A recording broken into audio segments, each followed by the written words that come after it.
En el cuarto año del reinado del rey Darío, en el día 4 del mes noveno, que es el mes de Quisleu, la palabra del Señor vino a Zacarías.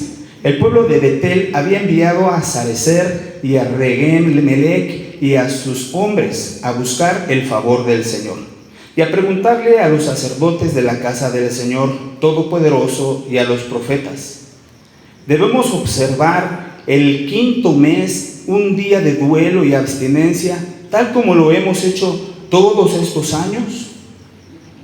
4. Vino entonces a mí esta palabra de parte del Señor Todopoderoso: dile a todo el pueblo de la tierra y también a los sacerdotes: cuando ustedes ayunaban y se lamentaban en los meses quinto y séptimo de los últimos 70 años, ¿realmente ayunaban por mí? Y cuando ustedes comen y beben, ¿acaso no lo hacen para sí mismos? ¿No son estas las palabras que por medio de los antiguos profetas el Señor mismo proclamó cuando Jerusalén y las ciudades cercanas estaban habitadas y tenían paz, cuando el Negev y las llanuras del oeste también estaban habitadas?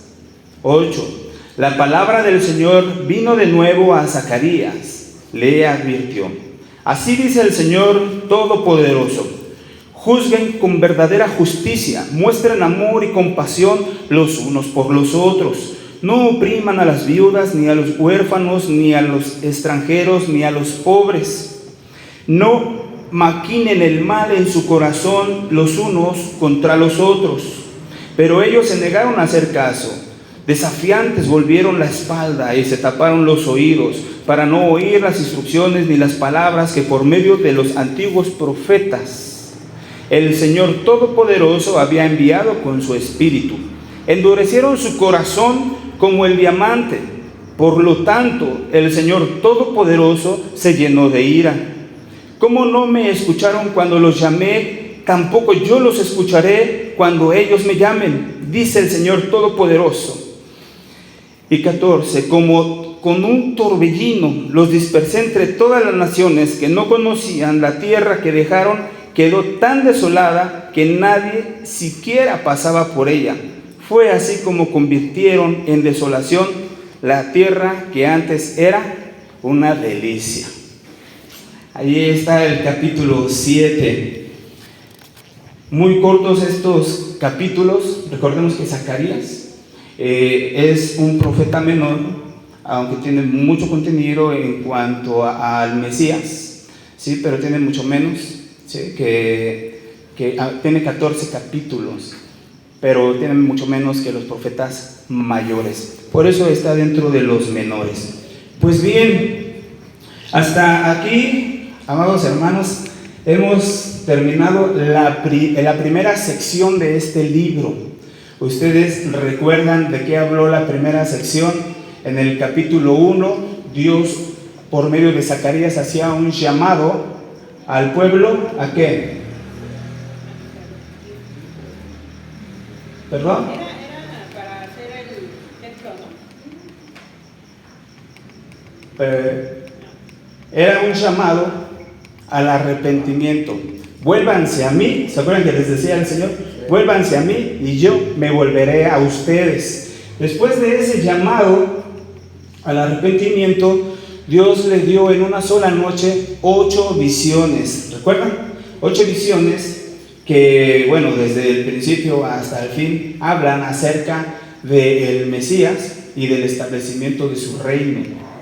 Sí, todas las visiones que vimos una por una,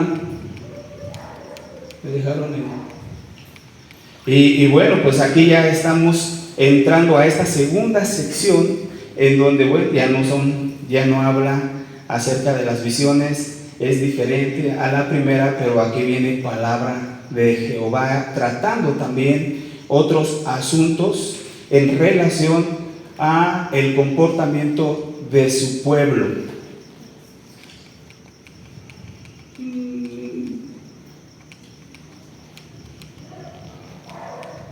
Bueno, vamos a avanzar. Estamos entonces después, dice aquí, en el cuarto año del reinado del rey Darío, para esta época, después de las 8 visiones, para este tiempo habían pasado ya 2 años. Ya habían pasado 2 años, estamos hablando entonces que el templo ya está, ya lo habían edificado, había muy buena actitud por la predicación, por los ministerios de los profetas Ageo y Zacarías. Recuerden que eran contemporáneos, ¿se acuerdan? Sí. Ok, eran contemporáneos. Vamos a dejar hasta atrás. Y ¿cómo está por aquí algunos de los chicos? Muy bien, bueno, en base a su ministerio, de estos profetas, ellos fueron quienes motivaron, que Dios utilizó para motivar a la nación, al pueblo de Israel.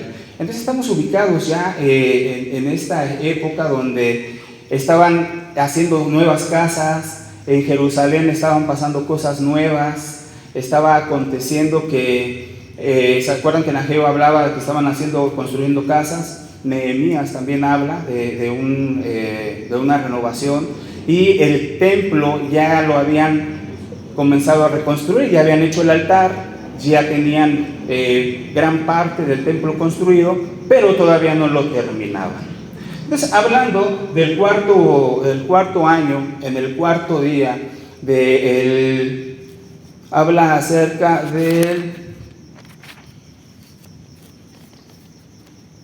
en el mes noveno, que apunta hacia entre noviembre y diciembre. Recuerden que el calendario judío no es como el de nosotros, en el mes noveno, ¿sí? Está entre noviembre y diciembre. Ahí es cuando comienza esta profecía que Dios le dio a Zacarías. Posteriormente habla acerca, ahí en el versículo número 2,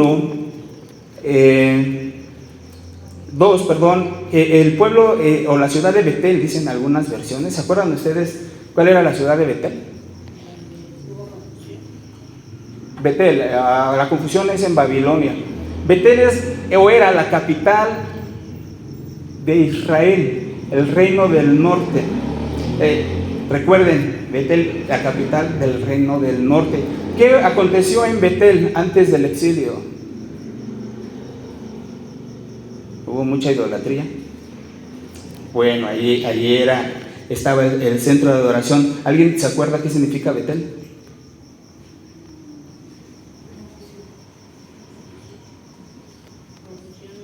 Betel, por ahí, Martín. No me acuerdo, ¿No? La escalera de Dios, ¿algo te recuerda? Fue donde Dios le dio una visión a Jacob de una escalera. Sí. Puerta del cielo, casa de Dios, puerta del cielo. Apuntaba a una cercanía de Dios con los hombres, abriendo un canal para comunicar, para relacionarnos con Dios en este sentido. Bueno, esta es un poco de la historia de Betel, pero un poco que lo contemplemos. ¿Por qué? Porque Betel era en Israel, en el reino del norte, que también se cree que estuvieron exiliados una gran parte en Babilonia. Por este pasaje, en el versículo 2, ellos enviaron a una comisión, ellos enviaron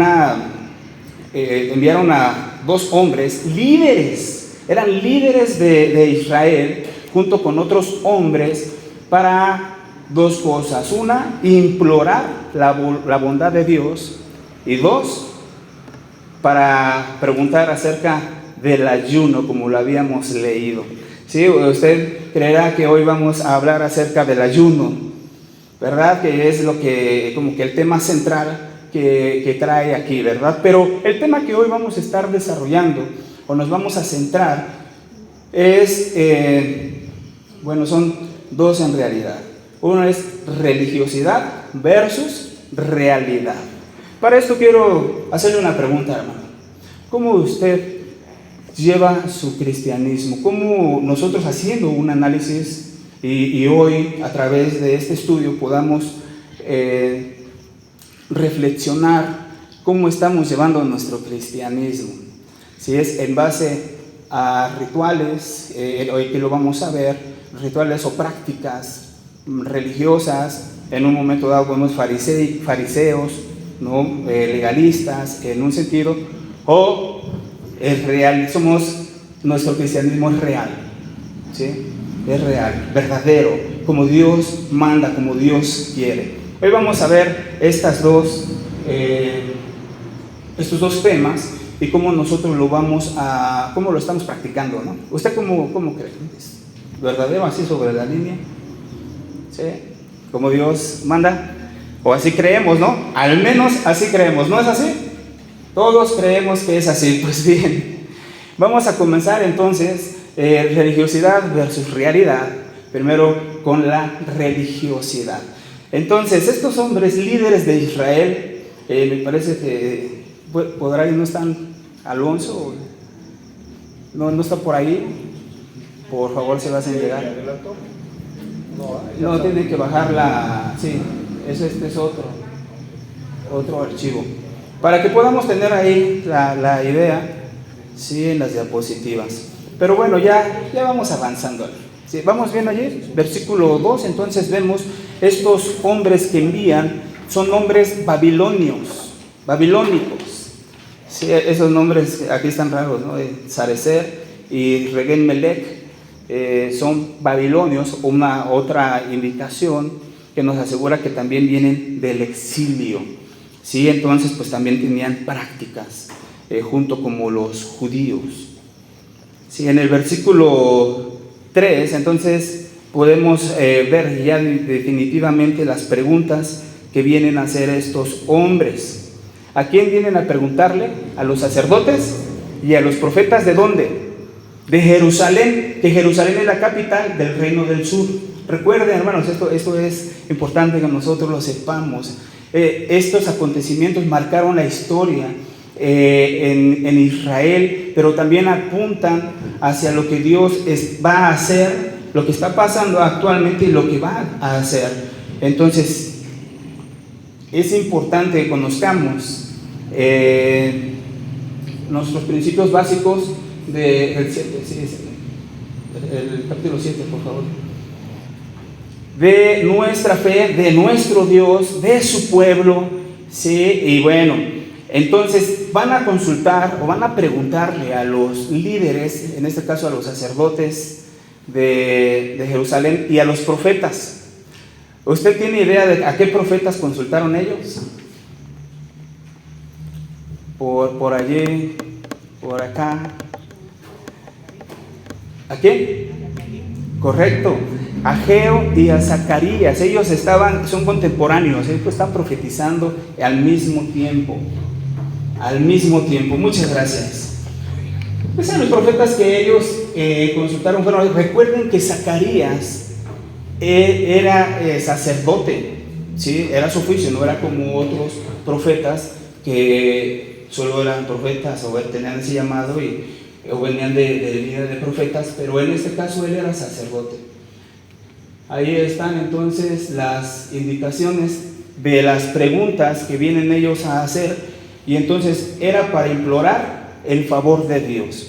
Y aquí vamos a analizar un poquito acerca de la religiosidad. Esta delegación o esta comitiva que ellos habían enviado a Jerusalén, sí, era importante porque ellos tomaban decisiones sobre la ley. ¿Qué sigue? Se estaba reconstruyendo el templo.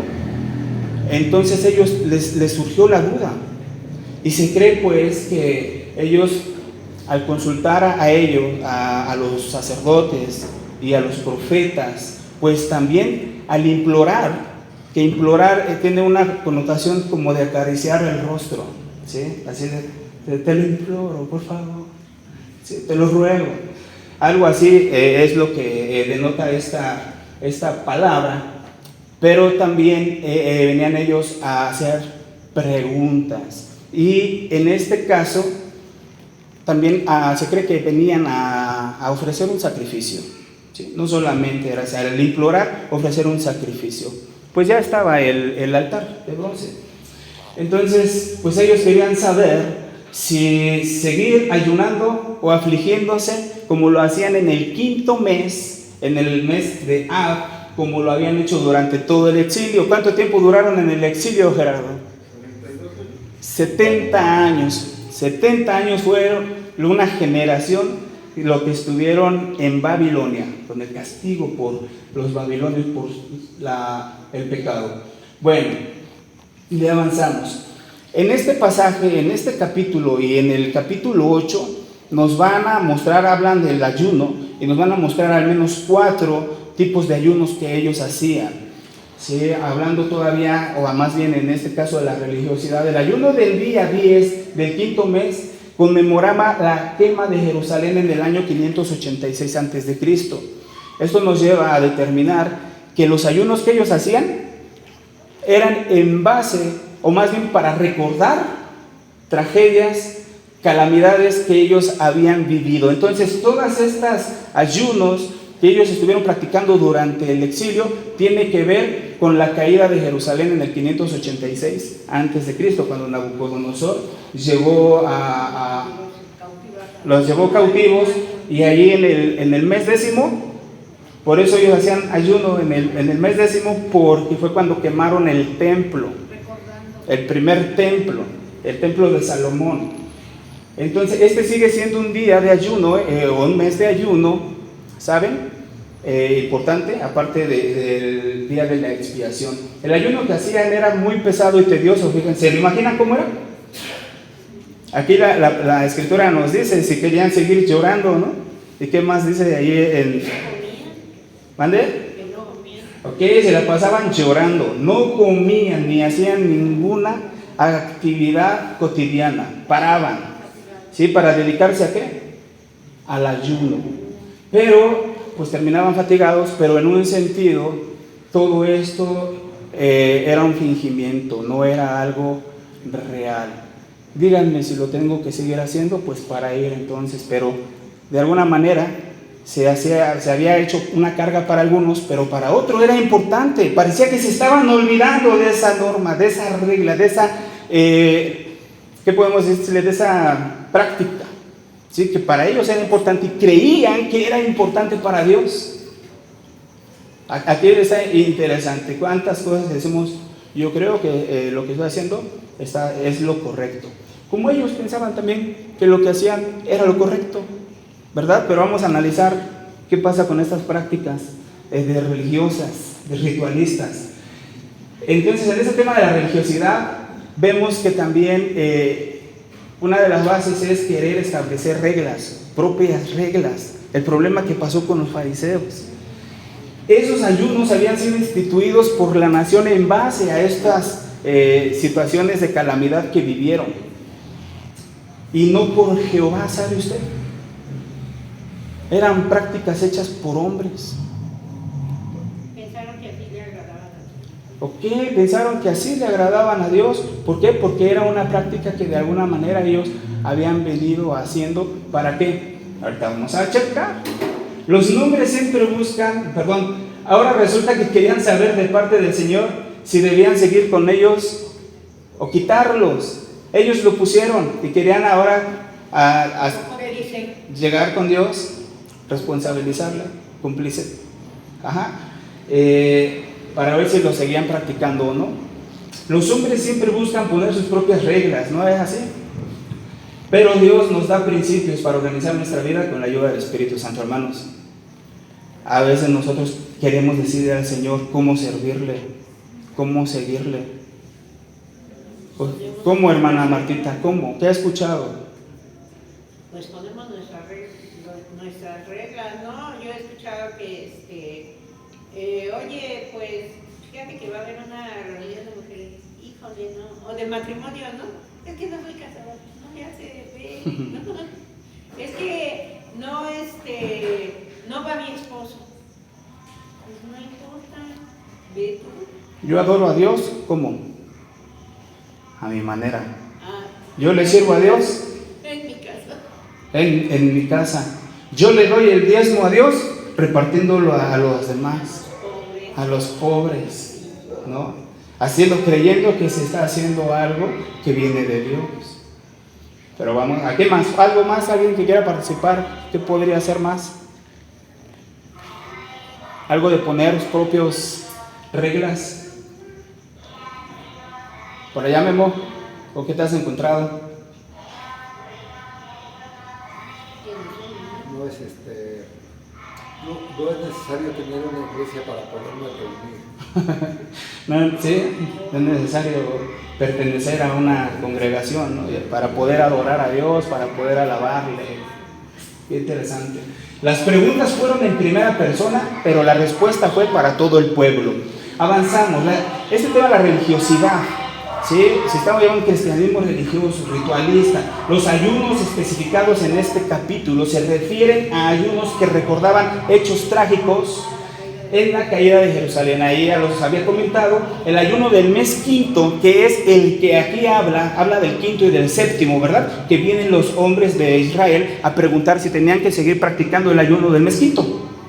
Bueno, ¿qué sucedió en ese quinto mes? Se recordaba la destrucción de Jerusalén por el rey. En el mes séptimo recordaban el asesinato de Gedalías a manos de Ismael. Gedalías era un líder político, era el gobernador, ¿sí? En ese tiempo. Y entonces pues lo mataron. Fue por el hijo de Netanías, con el cual había muerto también un remanente que se había quedado en Israel. Entonces es otra fecha trágica por lo cual ellos practicaban el ayuno en el séptimo mes. También celebraban ayuno en el mes cuarto, cuando el muro fue destruido, cuando los de Babilonia vienen, tiran los muros, entra el ejército y sale huyendo los guerreros de Israel por las brechas del muro. Es cuando invaden. Ahí celebran entonces el ayuno en el mes cuarto. El ayuno del mes décimo, que lo realizaban para conmemorar el comienzo del ataque, era cuando Nabucodonosor sitió a Jerusalén. Entonces todo esto ellos lo recordaban en estos meses. ¿De qué manera?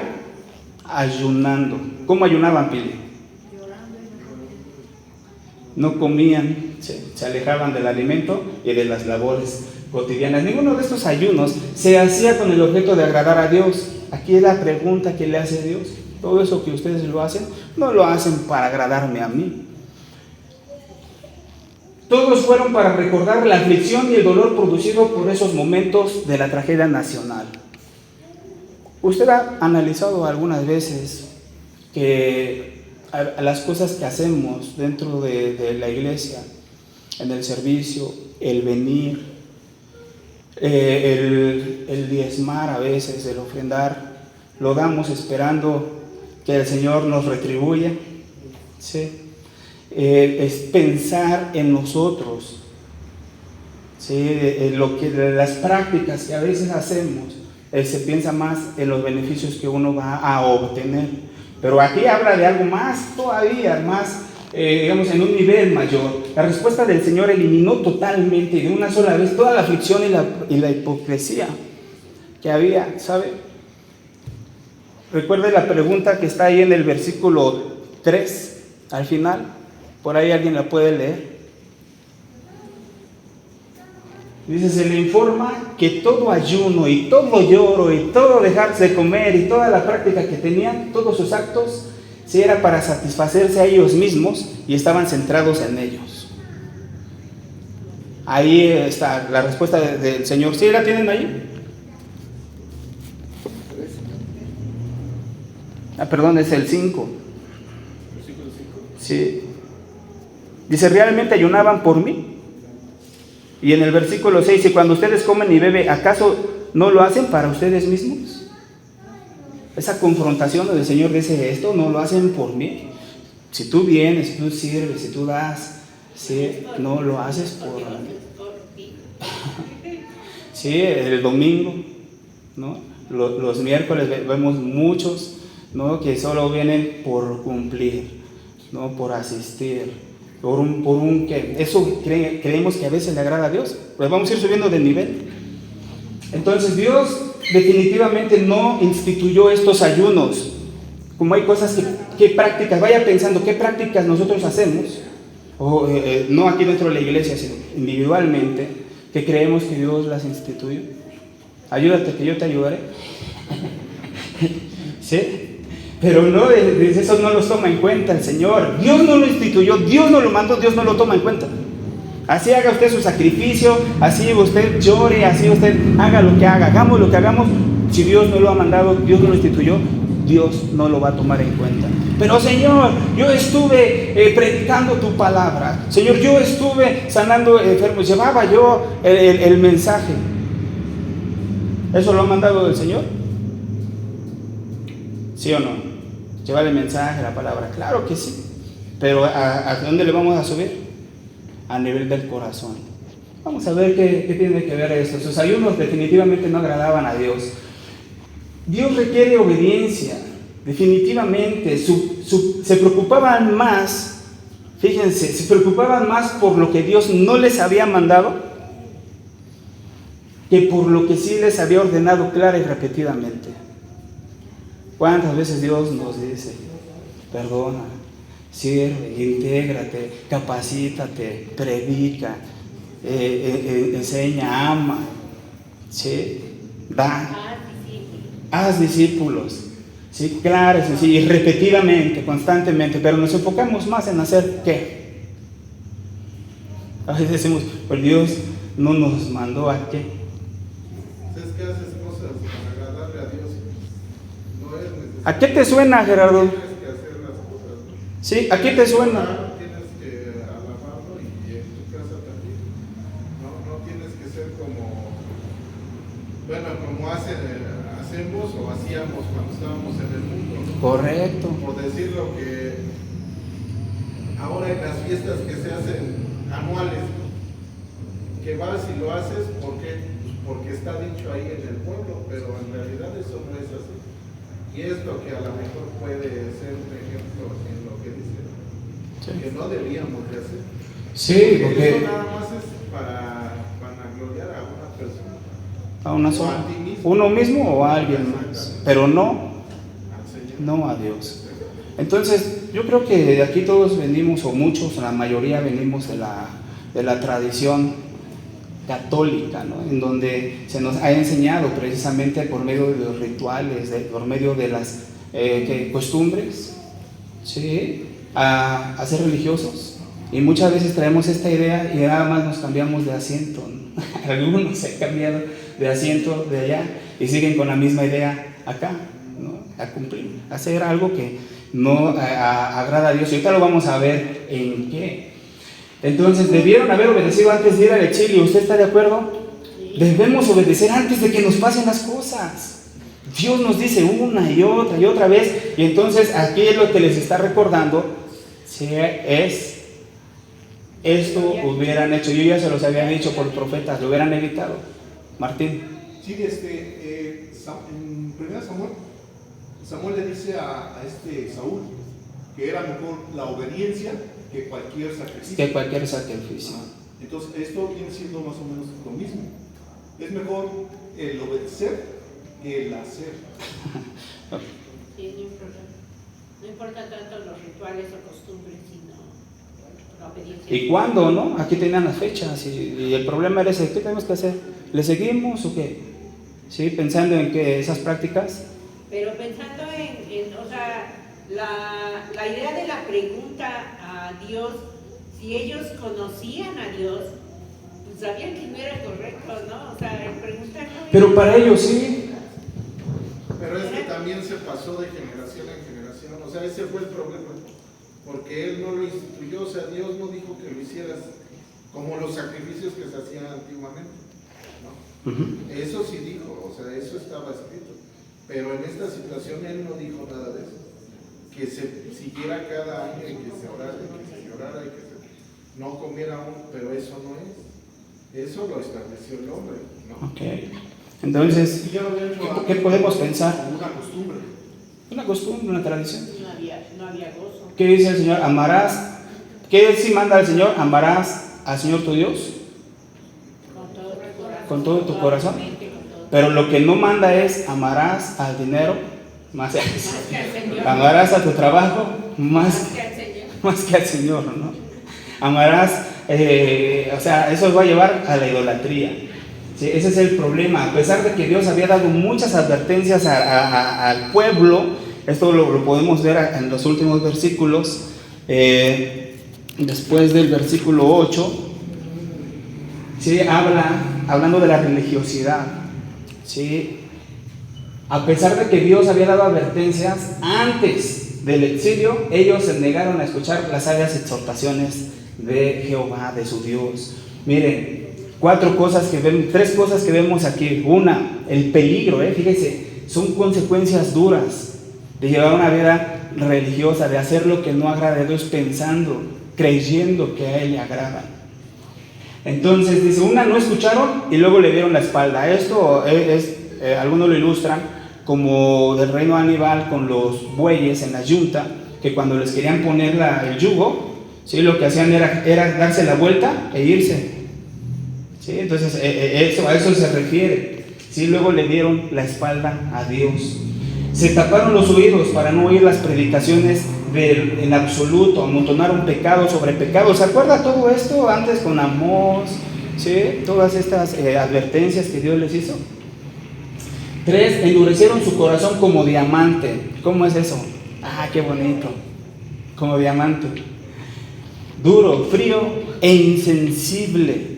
Llevar una vida religiosa, creer que lo que hacemos es correcto y le agrada a Dios, es decir, salir de aquí y venimos y nos vestimos de la mejor manera a veces y luego cantamos alabanzas o le servimos al Señor, pero cuando salimos estamos pensando en llegar a arreglar asuntos y ajustar con los vecinos, con la vecina, con el compañero del trabajo, ¿sí? A buscar pleito, a la majaderías, a ser grosero, ¿sí? Pero Dios observa precisamente cómo está nuestro corazón aquí.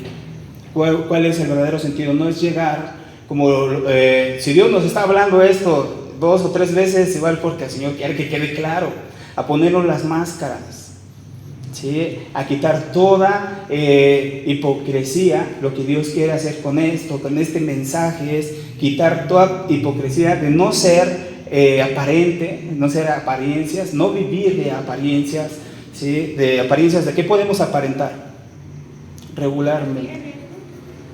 Ser fieles, ¿qué más? Ser muy santos, no tener problemas, ¿no? ¿Qué más? ¿De qué podemos aparentar? Ya todo está solucionado. ¿De piedad? Apariencias de piedad, ya todo tiene solución. ¿Sí? Bueno, vamos entonces con la realidad. El cristianismo real, el cristiano real, el cristianismo verdadero. Dios habla en el versículo 8 de qué manera Él quiere que se ayune. Ya les dijo, su ayuno a mí no me interesa. ¿Sí? Si le hacen la pregunta, ¿debemos seguir ayunando? No. Definitivamente no. Y pasa a la siguiente sección de este capítulo. Entonces, da las maneras en que sí debemos ayunar, de cómo debemos llevar nuestra vida cristiana. Dios quiere lo real, ¿sí? No lo ritual, no lo que es solamente superficial. Es mucho mejor obedecer los mandatos del Señor que tratar de aliviar la conciencia mediante ritos formales causados por la práctica del pecado. Así fue lo que pasó. Por su pecado, ellos crearon eso, inventaron esas reglas, esos hábitos, bueno, esos ayunos. La causa de sus ayunos eran sus pecados. Si se dejaran de practicar los pecados, el ayuno sería innecesario. No tenían por qué haber ayunado. El profeta Zacarías llega para anunciar al pueblo que Jehová, ¿qué significa Zacarías? El Señor recuerda que el Señor ha acordado de su pueblo. No se le debe guardar más estos ayunos. Es tiempo de celebración, es tiempo de fiesta. Ya regresaron, ya están edificando el templo, la ciudad está creciendo. Entonces es tiempo de fiesta, de restauración y no de estar en aflicción, ¿no? Con esos ayunos. ¿Por qué eran los ayunos? ¿Por consecuencia de qué? Del pecado. Entonces la realidad del ayuno debía ser practicado como lo enseñaron los profetas antes de Zacarías. El profeta Isaías nos habla ahí en el capítulo 58, sí, directamente que tenemos que cambiar nuestra actitud, El ayuno es más cambiar nuestra actitud, nuestra manera de ser, de convivir con los demás. Y dice, no es más bien romper las cadenas de injusticia y desatar las correas del yugo, poner en libertad a los oprimidos y romper toda atadura. El ayuno que Dios quiere ¿no es acaso el ayuno compartir tu pan con el hambriento y dar refugio a los pobres sin techo, vestir al desnudo y no dar la espalda a los tuyos? Eso es lo que el Señor quiere, cambio de actitud más. Estamos hablando entonces de algo real, ¿sí? De algo verdadero. Avanzamos. Dios quiere obediencia. Dios aborrece los juicios injustos. Dios exigía justicia en los tribunales, juicios apegados a la verdad, libres de toda clase de presiones. ¿Sí? Este es uno de los males que nos heredaron los griegos, ¿no? Es de continuar con estos juicios injustos, corruptos. Dice, los griegos representaron la justicia como una dama con los ojos vendados, sosteniendo, ahí no se alcanza a ver, pero sostiene una balanza, ¿sí? Dando a entender con ello la imparcialidad que debe tener el juez al impartir la justicia. Esta no debe de ser inclinarse por el soborno, ¿no? Muy conocido aquí. ¿Usted se deja sobornar? No, soborna, ¿no? A Dios. Señor, mira, pásamela y te prometo que ahora sí ya voy a hacer. No, pásame esta, no me dejes en la calle, que no se vaya mi esposa. No, ahora sí ya. No, lo justo. Bueno, aquí está hablando de lo que es el verdadero ayuno, de no abusar de los demás, de ser justo ahí en su negocio, en su trabajo, no solamente con el cliente, sino uno mismo con los que contrata. De no practicar, nosotros como cristianos no tenemos que hacer, o más bien tenemos que practicar la justicia. Es lo que está hablando. No importa tanto tus rituales, me importa, dice el Señor, más cómo tú te conduces. Sí. La bondad y la misericordia hacia los necesitados. Esta es otra demanda para la nación de Israel. La bondad y la misericordia que habla aquí en nuestro pasaje. Ellos habían sido objeto de la misericordia de Dios, ¿se acuerdan? Por mucho tiempo, incluso al sacarlos del exilio y regresarlos a su nación, es un acto de misericordia. ¿Sí? ¿Usted recuerda un acto de misericordia que Dios ha hecho por usted? Dice la palabra que la renueva cada mañana. ¿Sí? ¿Qué es la misericordia, Memo? ¿Nos recuerdas? ¿Cómo puedes definir la misericordia?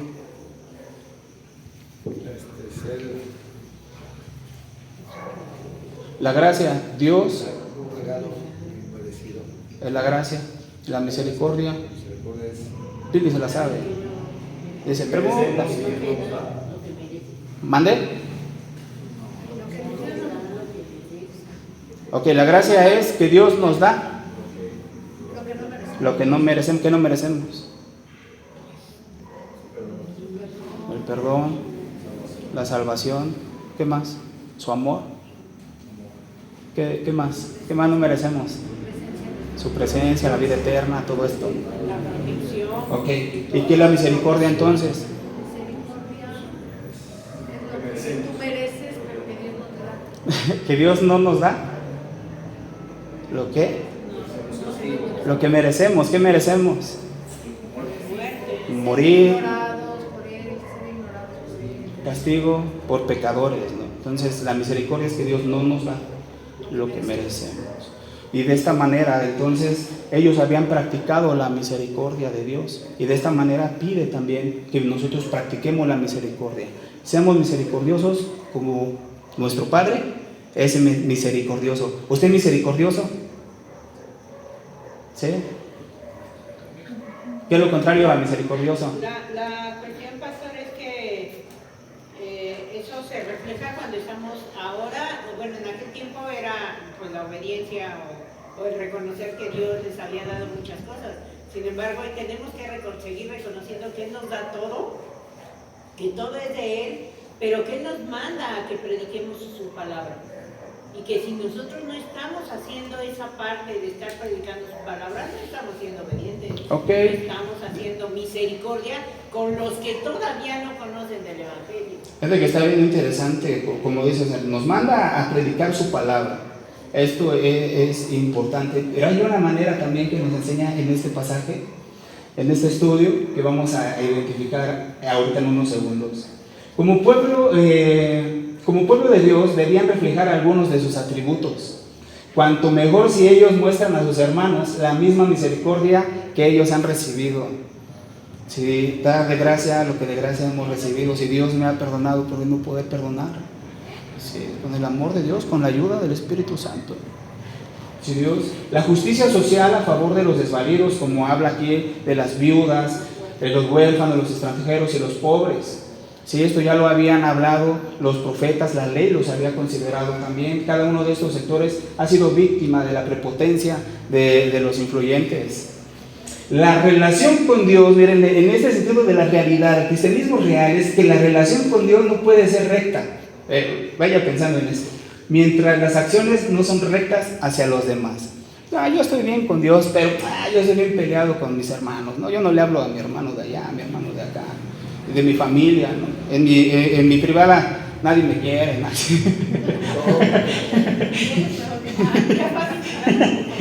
La relación con Dios no puede ser recta mientras las acciones no son rectas hacia los demás. A veces creemos que lo que hacemos está bien, pero no es cosa que agrade a Dios. La fe sin piedad, fíjense, esta se me hizo fuerte, es como una burla tanto de Dios como de los hombres. Y nosotros no estamos practicando el amor de Dios. Lo que hagamos, nuestro diezmo ni nuestro servicio, ¿sí?, va a llegar como un olor fragante a nuestro Señor.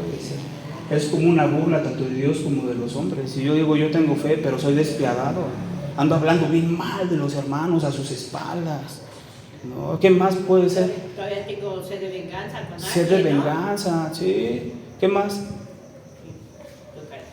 Odio, enojo con alguien. Una pregunta. Yo como mi compañera ahorita yo tenía ganas de venir porque dije, no, yo me voy a ir para allá, no, yo no voy a conocer a Dios, ¿no?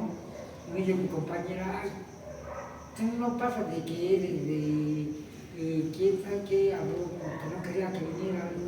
Ahí cuando toca tiempo, pues sin problema. Bien, Edgar. Yo le dije, vengo a ver a Dios, no vengo a ver a... No voy a estar contigo en la mano, yo vengo a ver a Dios. Bien, Edgar, bienvenido. Y pues ahí avanzamos. La religión sin moralidad es inútil. ¿Sí? Hablando de la... ¿Somos religiosos? ¿Sí? ¿Usted qué religión practica? ¿Qué es? ¿Es cristiano? ¿Sí? ¿Cuál religión practicas, Adrián? Cristiano evangélico. Evangélico. ¿Sí? ¿Qué más? Pues lesbiano, arminiano y todo eso.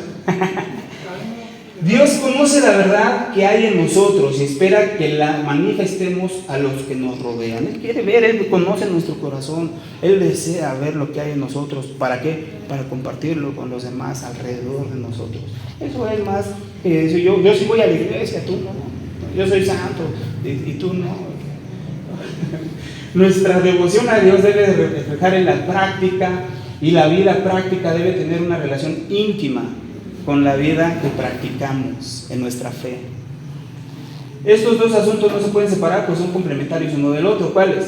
La práctica, ¿y cuál es la otra? Una relación íntima con nuestro Dios, con lo que hacemos. No puede haber una verdadera adoración si la vida en sociedad no resulta en beneficio de los demás. Es el propósito de darle este mensaje Dios al pueblo. ¿Sí? No puede ser una verdadera adoración sin la vida en sociedad si nosotros llevamos una vida, no somos sociables, estamos buscando, somos ventajosos, ¿no? Estamos buscando aprovecharnos de las personas.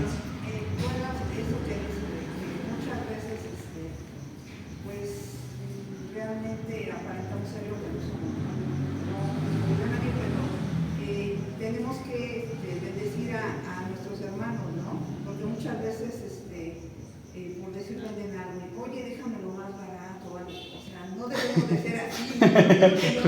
Bueno, por una parte de ellos dicen, bueno, yo estoy cuidando la economía que Dios me ha dado, ¿no? O sea, debemos de A ver, si el hermano dice, no, pues me costó 50 y se lo vendí en 250. Si me hubiera regatado, se lo dejaba en 100. Pero ahí que ya está en él. Eso es deshonesto, y eso lo dice desde el capítulo anterior, que esas deshonestidades no van con nuestro. Hablando de bendecir, lo que hay en el corazón, ¿verdad? Si vienes con una intención, si es un asunto de cuidar en la economía, bendecir a alguien es correcto, la economía familiar. Pero si en un momento dado que tú estás ya con alevosía, con ventaja, ahí es el problema. Lo que Dios mira es el corazón. ¿Con qué acción, con qué espíritu lo hace uno? Una de las cosas que tienen también los judíos es que, ahorita lo que dijo la hermana, es que ellos, se ayudan entre ellos. ¿En qué forma? O sea, a lo mejor no te regalarán las cosas, pero sí te las dejan en el porcentaje que ellos la compran. Okay. Y así se siguen. O sea, si por decirlo yo fuera un vecino y yo tengo otro vecino, igual, o sea, si quieren hacer el mismo negocio lo pueden hacer, pero ellos ayudan a hacer. Pero nosotros como mexicanos hay veces que somos... Ya nuestras tradiciones, pues lo que veíamos hace unas semanas, ¿no? Hay que cambiar los hábitos, dejar los hábitos atrás, ¿no? Le avanzamos. Entonces, cualquier cristiano que explota y oprime a su prójimo no podrá dedicar a Dios un verdadero culto, no podrá ser un verdadero cristiano, ¿no? O practicar un cristianismo real. Bueno, como en el capítulo 4 hace referencia al ministerio del Espíritu Santo, aquí habla del Espíritu Santo en estos puntos doctrinales que están respaldados por la enseñanza en el Nuevo Testamento. La enseñanza es respecto al poder del Espíritu. ¿Se acuerdan que lo que está pidiendo entonces no es, es en nuestra voluntad, en nuestro corazón? ¿Sí? Pero el asunto del perdonar, en el servir, son asuntos sobrenaturales, sí, son de Dios. Entonces no es en nuestra fuerza, sino es que por el poder del Espíritu Santo. ¿Sí? No es que estemos nosotros aquí, dice, no es con espada ni con ejército, sino con el poder del Espíritu Santo. ¿Sí? Y antes de el Señor Jesucristo ascender a los cielos, el Señor Jesús enseñó que su iglesia debía depender del poder del Espíritu Santo para cumplir con la misión que le estaba encomendando. ¿Qué pasaje es donde aconteció esto? En su ascensión, y el Señor les dijo... ¿En Hechos? ¿Hechos qué? Capítulo 1. Versículo. Ay, no me acuerdo del versículo. Hechos 1:8. 1:8. Y recibiréis poder cuando venga sobre vosotros. Bueno, pues ya terminamos. Este es un mensaje de reflexión para todas las épocas. Está interesante, léalo con más calma, haga esa reflexión, cómo está viviendo su cristianismo, sin necesidad de parar y ajustar algo, pues que Dios nos ayude. A lo mejor hay cosas que no estamos haciendo correctas, que creemos que le agradan a Dios, pero en realidad no. Los miembros de nuestras iglesias locales deben pensar en las prácticas religiosas con las que adoran, cómo adoramos a Dios. Cada acto debe ser realizado con un corazón sincero, verdadero. No caer en un ritualismo frío y muerto, no ser religiosos. ¿Sí? Las condiciones sociales de nuestro mundo demandan que practiquemos el Evangelio. ¿Qué les parece? ¿Sí? Atendemos entonces, aquí está como esta evaluación, pues que Dios nos ayude, ahí sigamos platicándolo, profundizando más en nuestro grupo familiar, compartamos con ellos y pues es el tiempo de terminar. Cierren sus ojos. Padre, te damos muchas gracias por este tiempo, gracias por tu bendición, gracias por tu palabra, por esta enseñanza, Señor, que hoy nos recuerdas nuevamente, Padre, en estos meses. No ha sido una ni dos, han sido 3 ocasiones, Señor, o más que yo recuerde, que tú nos estás corrigiendo, tú nos estás llamando, Señor, a corregir nuestra conducta, nuestra manera de vivir, nuestras prácticas, que seamos sinceros en nuestra manera, en nuestros modos, Señor, de ser, de no hacer por hacer, sino realmente, Padre, estar convencidos de seguir tu instrucción, de saber que es tu palabra la que nos mandas, la que tú, Señor, con lo que tú te agradas. Perdónanos si no sabemos cuáles son las cosas que te agradan y aún cínicamente a veces, Señor, las hacemos aunque sabemos que te desagradan, Señor. Ayúdanos a poder ser reales, ser cristianos verdaderos, justos, con los que tú te agrades, Padre, y así poder impactar a toda una sociedad. Y ya después les podemos compartir el Evangelio, pero ellos, Señor, van a darse cuenta de algo que no es en nuestras fuerzas, de que hay alguien en nosotros, Padre, y Señor, pues permítenos poder ser instrumentos tuyos, poder tener en cuenta y en nuestra memoria, Señor, todas estas cosas que pasan para no cometer los mismos errores de nuestros antepasados, Señor. Gracias por estar con nosotros. Bendice también, Señor, en esta noche los diezmos y las ofrendas que serán levantados para el extendimiento de tu reino. Bendice, Señor, quienes ofrendan, quienes diezman, y permite también que nuestros hermanos que administran tesoreros, Señor, pues también reciban tu bendición en el nombre de Jesús. Amén.